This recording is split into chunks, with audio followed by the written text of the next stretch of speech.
This program is brought to you by the Georgia Neurosurgical Institute. For over 50 years, rendering neurosurgical care to patients of all social conditions, treating complicated problems involving the brain, spine, spinal cord, and peripheral nerves, endeavoring to encourage quality care, medical research, innovation, and education on a local, national, and international basis. Good evening. My name is Joe Sam Robinson. It's my pleasure to have with us tonight Dr. Harbin. Welcome, Dr. Harbin. Thank you very much. We can have a contest who has the whitest hair, but we're both pretty far along in our careers. I think so. And you're a well-regarded ophthalmologist, Dr. Harbin, if I can say that. And thank you. Thank you. And you've written a book which that's attracted some attention. Yes. And the public doesn't really often have this kind of interchange, but it's a rather tragic story about a medical disaster. And Yes. And I think you analyze this, and you might have some comments just that could reassure the public about the efforts underway to prevent such tragedies, and just some comments about what your analysis revealed. Okay. So I'll just toss the ball towards you. Here's a picture of the book. It's called Waking Up Blind. It was about events that happened at Emory 35 years ago. The scene in medicine has changed a lot since then. But at that time, a well-regarded department chairman of ophthalmology was really operating on eyes that he shouldn't have been operating on, that didn't really have disease. He then operated on the wrong eye of a patient and lied to the patient about it, let the patient go blind, which was one of the complaints about him from faculty. Two faculty members were complaining. They were drummed out because this chairman was bringing in lots of money. But in the end, there were 7 lawsuits, an ethics investigation. The chairman had to resign. And it was a sad story for patients, first of all, some of whom went blind unnecessarily. As a lesson for all of us in here about leadership, for one thing. The leadership at that time were told about these problems and elected not to do anything. And if you just read the headlines today, that story is repeated over and over again, of problems with leadership not dealing with problems of people under them. Things have changed. The event of operating on the wrong eye now would be called a sentinel event, and there would be an investigation. But at that time, that did not happen. This doctor went on to practice in another state. There's an organization called the National Practitioner Data Bank, to which all lawsuits have to be reported, malpractice lawsuits. And states where doctors are applying for licenses now have to query the National Practitioner Data Bank. So he would have been found out today, but was not found out before. Now, that's quite a little story here. It's one the public doesn't often hear, and so I could say writing this book was quite a difficult thing in many ways to do, and it's been colleagues would wonder, well, is there some kind of, do you have some personal animosity toward this person? Is there some kind of professional jealousy? Have you been criticized for doing this? And really, I think it's a very commendable thing you've done, is to sort of get to the bottom of whatever we can do to protect the public. And I mean, I think that's the story that's there. What's been the reception of your book? I wrote the book because one of my good friends was one of the department members who spoke up. He was a conscience of the department, and he was drummed out. And his reputation around the country was trashed. And I wrote the book because I think the story needed to be told. And it was indeed, in part, and in large part, a redemption for him and the other faculty member who was also drummed out for speaking up and criticizing the actions of the leader. I have not had any negative reactions. The book was published about 9 years ago. I've had multiple invitations to speak around the country about the ethical implications of this book. It's being taught as an example of good ethics or a story about ethics in many of the ophthalmology programs today, and it's been, I've had emails and letters from people I never knew thanking me for writing such a book and letting the public know that this can happen, and letting me know that that Emory was not the only place that something like this went on. Well, let's discuss this a little bit. Well, firstly, I'll say this, just for the benefit of the public. Both you and I are on the Composite Medical Board, so we have responsibilities to protect the public. We want to be sure that every interchange with physicians is done in an ethical way. The public's interest is always on our mind. And this inquiry disclosed some issues that structural problems that exist. Now, maybe one of the things that goes on, particularly in surgery, is the idea that a lot of the structure is very authoritarian, at least traditionally. And I know that you had a stay at Johns Hopkins, and the German influence on the structure of surgery is very much in evidence. You have the professor that is sort of the demigod in a way. So there's and indeed, I think in Germany the idea was that the professors were political, or they were appointed by the government, and they had the ranks of brigadier general or general, and there was a very authoritarian culture, which is true, I think, in training programs traditionally in the past. So if the professor was there, he was the person that was in charge of things, people saluted him and didn't question his judgment. And do you have any comments about that? Yes. About this dramatic structure that's in surgery? That structure was in place. The resident who was the fellow who was working with him and his main technician both had intimations in their brain that he was starting to operate on the wrong eye, but felt too intimidated to speak up. Today, there's much less of that atmosphere, and today, before a surgery starts, you have what's called a timeout, where we say, let's be sure we're all on the same page, that the patient is named so-and-so, and we're operating on the right eye, the left hip, whatever. It's marked. And so the chance of having wrong site surgery today, because there's less of an authoritarian atmosphere, because of the formal timeout that's done, the chance of that goes way down. It still happens, amazingly enough, but it's much rarer than it used to be. So there's a whole system that's been put in place, I would say, in the last several years. When surgery is about to be performed, there's a checklist, the same kind of checklist that airplane pilots go through.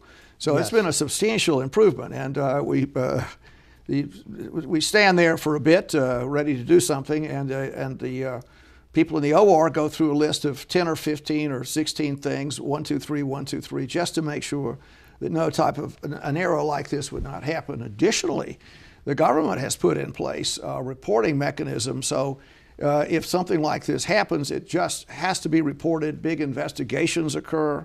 The person that did the wrong site would have to be called to account, and all kinds of precautions are out there to protect the public. Indeed, medical errors are a big problem in general in the world, particularly because so many patients depend on a system that is as error-free as we can make it. That is true. Things are better. They're not perfect. And if you're a patient, and if a doctor tells you something that doesn't seem quite right, ask for a second opinion. That's one of the lessons from the book. Some of the patients who were told they needed a corneal transplant had never heard this before. They heard it from the professor. They didn't question it. They had it when they didn't need it. They had complications. But if a doctor, no matter how highly placed, tells you something that doesn't seem right, you have every right to ask for a second opinion. And if a doctor resists giving you one, you've learned something about that. Yes, doctor. as a matter of fact, that would be my experience is that many people welcome second opinions. Right. Nobody ever, that's great. I mean, I think that's a reputable practitioner will Yes.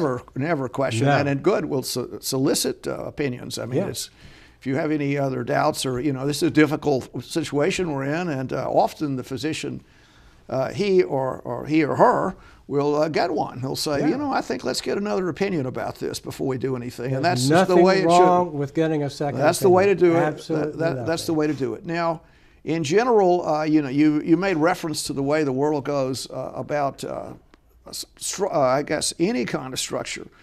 Structure in the military, structure in politics, structure in business, structure anywhere.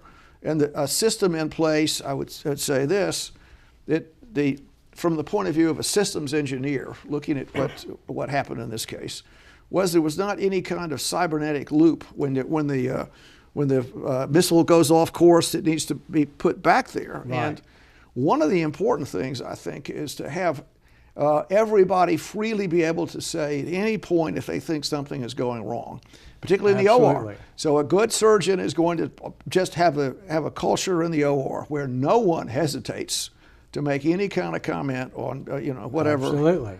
I mean, you just But need those comments. you can take that to the institution.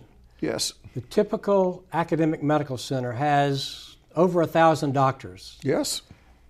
Not every one of those doctors, just statistically, there's got to be a couple of bad eggs in there. Yes. So there has to be a system within the university, a hotline where you can safely talk about problems and report problems and know that your anonymity is protected and that things will be looked into. And good universities have this. Medicare is now demanding this of institutions and hospitals, and it's a good thing because it's not a question. As many doctors as are good, which is the vast majority, not everybody's good. And there needs to be a way of detecting the bad eggs before they do really bad things.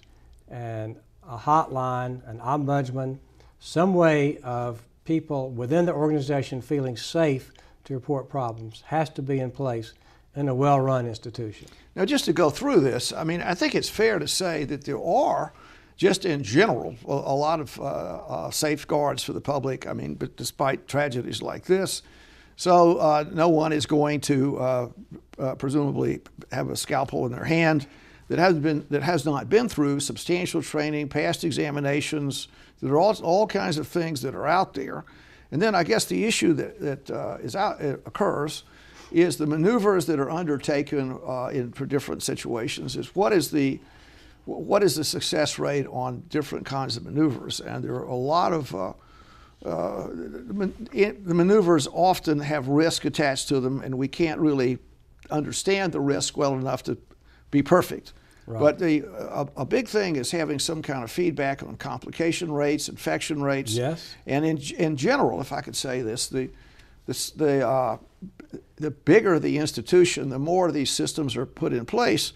And the puzzling thing, in a way, is the circumstances that occurred this 30 or 35 years ago in a really very superior institution as to how something could have transpired like this. Do you think that one thing that was out there was the institution had some financial considerations that were influencing their cybernetic loop? Well, there was not much of a loop at that time, number one. Yes, right. Number two, the financial implications considerations were very strong. This chairman was a great fundraiser. On the positive side of things, he was building a very good department, recruiting good faculty, getting grants from the NIH. And so the university leaders, including the president, paid more attention to that than to his actions with patients. The patients were complaining. They were complaining to the dean. One dean quit because they didn't pay proper attention to this. So there was too much attention paid to finances and not enough to what was actually happening. Now, in general, I mean, we talked about other institutions or things out there. We could mention the Catholic Church is one institution that's out there that's had some issues. But the process needs, it's almost like you mentioned ethics, but maybe legal structure as well, as to the due process. What do you do about this? And at least some kind of cautionary yellow lights going up when a really superior person is blundering into error. Yes. And there were no lights. There was no way to do anything. There was nothing then at that institution.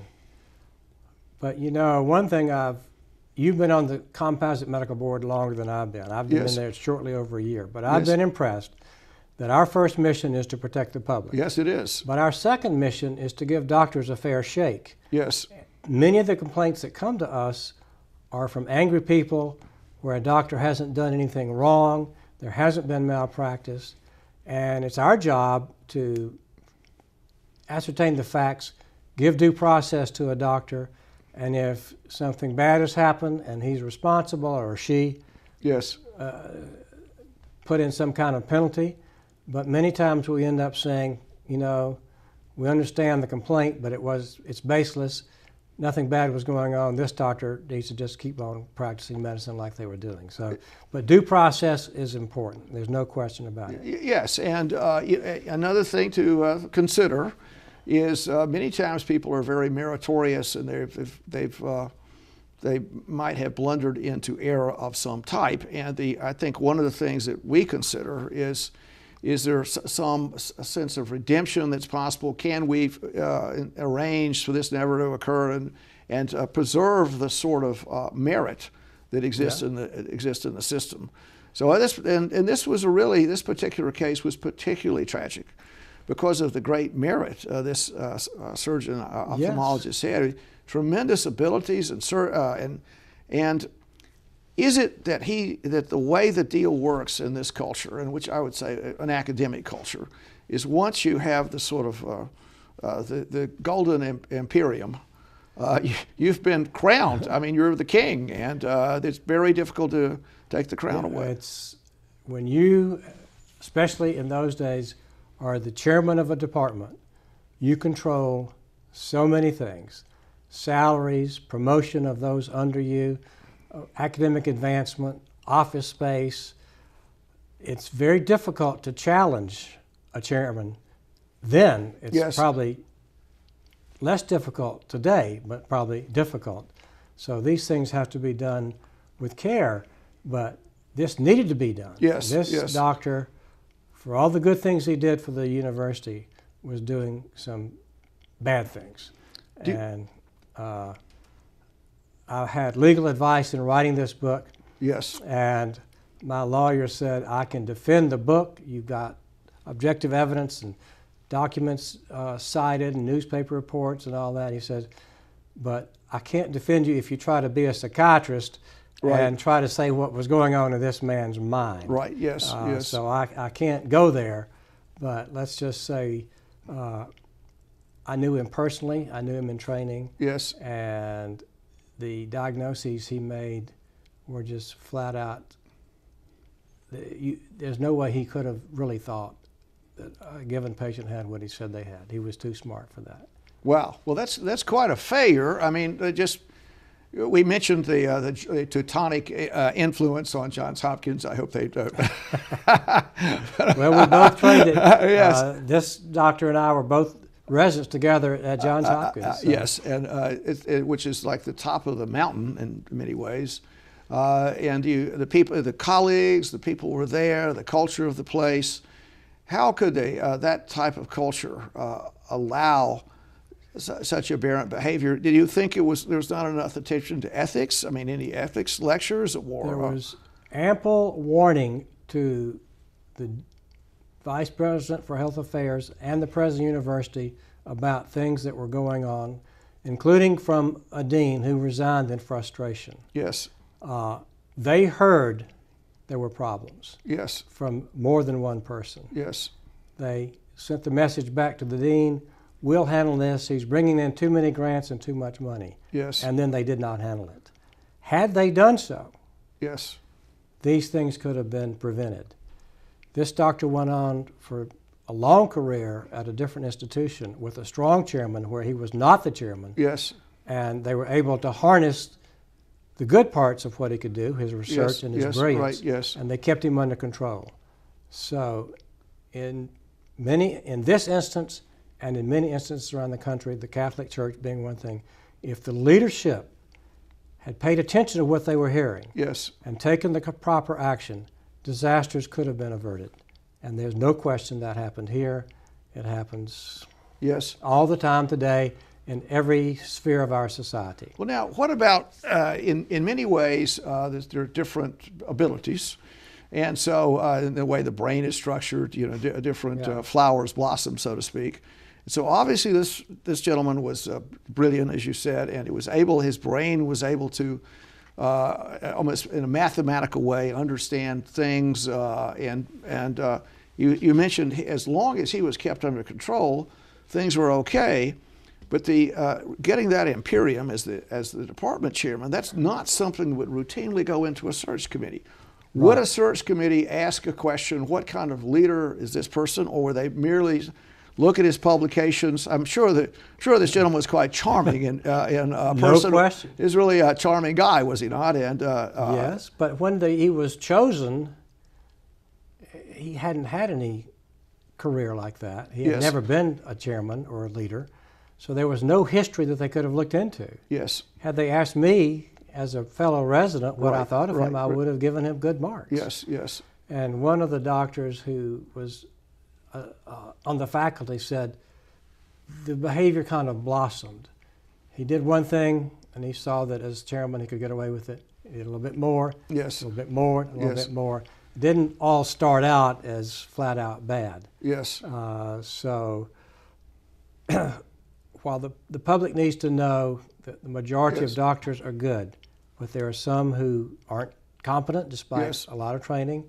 There's some who, as time goes by with substance abuse or whatever, lose their way. Yes. Others are psychologically not fit to be in medicine but somehow slip through. Yes. They're a minority, but if you sense something like this, you can complain to the Composite Medical Board as a faculty member or a resident or an intern or a medical student. You should have a hotline where you can report this kind of behavior. Yes. It's rare, but most of the time doctors are good, but not all the time. Now there's the structure's out there about protecting people, and there are a number of mechanisms to do that.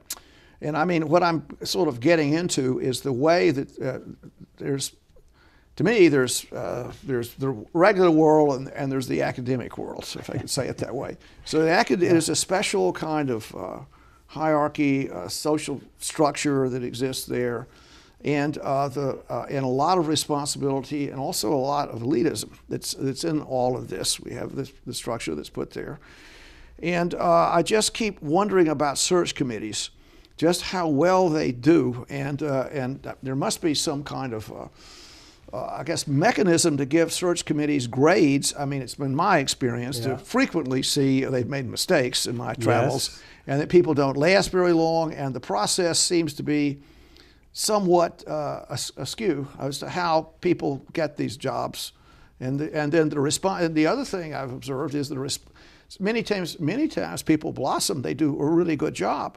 I've seen people that gee, can that person who maybe hasn't written so many papers, or gee, can this person do it? And they just do a really good job. And how do you discover these humans? Sometimes it's hard. The more white hair that I have gained, the less it's quite impressive. I mean, you beat me a little bit. I'm trying to catch up here. Yes. The less I'm impressed with credentials. Yes. And the more I'm impressed with what somebody does. Yes. And their actions and how they have performed. Yes. We have hired a number of doctors in our group through the years. We've got a large group in Atlanta, and I've been impressed that no matter how we think we did, you never know until you practice with somebody for 2 or 3 years. So search committees, I agree, many of them, you look at what they've done and you say, how could they do that? Yes. But in their defense, yes, they probably didn't get accurate references. People might have been afraid to speak up. Good up. point, isn't it? And you can be snowed. Yes. You can be snowed by credentials, by papers written. Sure. What a great paper, right? That doesn't make someone a good leader, a good administrator, or even a good doctor. Yes. So, but there's nothing. You never know until you've actually practiced with someone, or they've been in a job for a couple of years. Yes. But so it's a problem in private practice and it's a problem in academics, selecting people to join your practice or your department. You have to do the best you can, but you have to realize that sometimes it's not going to work out. Well, you know, the other thing is just in human affairs, putting a social structure that is going to be in the public's interest. What's the best way to accomplish this? And really, the political acumen of a leader, his ability to just lead people, requires a certain insight into human behavior, who needs help, who needs counseling, and of course the structure. A good leader would presumably have been avoiding these issues. Right. And so one of the things at the higher level, I won't get too much into that conversation, but at the highest level, many of the pressures that pass the department chairman's authority, very high level, money seems to play a role here, does it not? So if your let's say your mission is to preserve the institution's bond rating, I mean that's what the board cares about.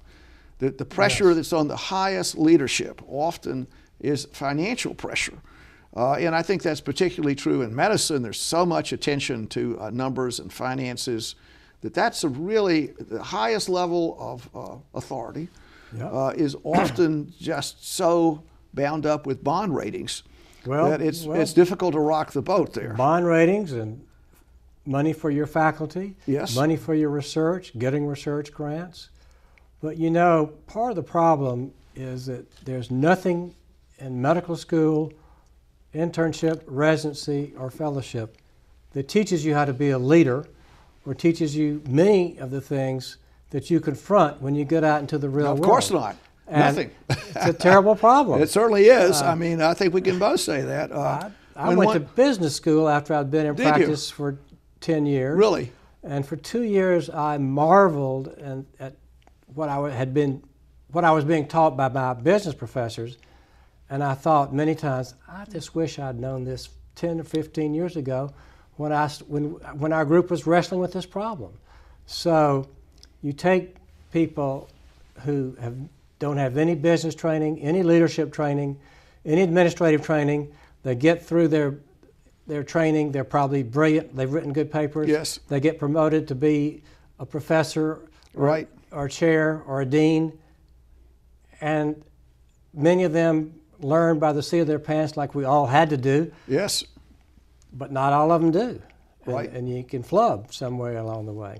Right. And there is tremendous financial pressure in not just an academic situation, Yes. but in private practice as well. Yes. What about the idea that a physician often, I mean, if you get into a leadership position, now you sort of hit around this point, is that people have spent a lot of time in the rat lab. They spent a lot of time memorizing whatever they memorized here, and they're pretty good at biochemistry and whatever, and everyone else was, I'll make a slight joke here, going to rock concerts or whatever people do. I'm not sure what they actually do, but they had a lot more fun than you and I did. That's right. They're locked sure. up there, whatever the story is, and there's a certain naivete, I would say, because of the cloistered environment that traditional physicians went through. So they've been very cloistered about many things, human behavior, and in putting a physician that is, if one can say this, is really a good technician and has got whatever, presumably good judgment. The problem was maybe that's not the kind of person that should have authority over other people. And that is, so in a way, if I can use a nautical term, so nautical, but he went to the wrong billet. So the billets were incorrectly structured for that type of person who never should have been a line officer, or if I could say that, should not, and many physicians should not be line officers, so to speak. They should focus on what they can do is look after patients, and the structural power might not be appropriate for them. Well, that is true. These things should be taught. The people who are in the leadership positions don't know what they don't know. They don't teach it. In the case of ophthalmology, there have been several surveys by the American Academy of Ophthalmology of people out early into practice. What's the greatest failing, or what do you wish you'd learned in your residency or medical school? Some business, they wished for something that they didn't get, and there's been no move to replace it. I look at the occasional thing in the Journal of the American Medical Association, proposed new curricula for medical schools. I see nothing about training people for the real world. Yes. And that needs to be in there somewhere. And the academic leaders should be taking care of this. The business schools across the campus know how to do this, but nobody devotes the time to teach trainees at some point, at the appropriate point in training, of how to be a good team member, how to lead, how, the rigors of being a leader or chairman. So it's a failure of education and training, in my view. And so people get out and they just have to fumble around for a while. And sometimes that hurts people. And some people are never cut out to do this, as you say, the wrong billet. But they've wowed a search committee with their research abilities, and they think, well, this person can be a good administrator of a department. Sometimes yes, sometimes no. Well, on that note, Dr. Harbin, thank you so much for being with us It's my tonight. pleasure. It was and kudos to your efforts to thank you very examine much. this problem. Thank you. Okay. Thank you. Okay. This program is brought to you by the Georgia Neurosurgical Institute. For over 50 years, rendering neurosurgical care to patients of all social conditions, treating complicated problems involving the brain, spine, spinal cord, and peripheral nerves, endeavoring to encourage quality care, medical research, innovation, and education on a local, national, and international basis.